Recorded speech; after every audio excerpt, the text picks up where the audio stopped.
this problem in chapter 7 of that he describes here, such as verses 15 and 16. He says, "For what I do, what I am working out, I don't know.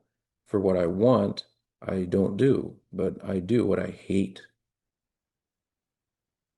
If then I do what I don't want, I consent to the law that it is good. Now then it is no longer I who do it, but the dwelling in me sin. For I know that in me, that is in my flesh, dwells no good thing. For to want is present with me, but how to perform that which is good, I do not find." Now, we found how to perform it over in chapter 6.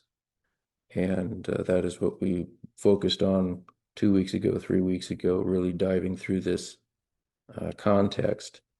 But this deals with, again, understanding the reality of who he is in Christ, that he has been crucified uh, to his sin nature and is alive to God.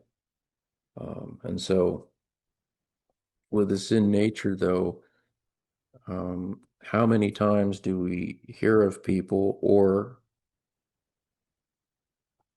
let's be honest, how many times do we do this where we find there's something there's something of the flesh that is appealing to us, and we start struggling with it, and we have this weird experience, the Romans 7 experience of wanting to do the right thing but just not being able to get from point A to point B.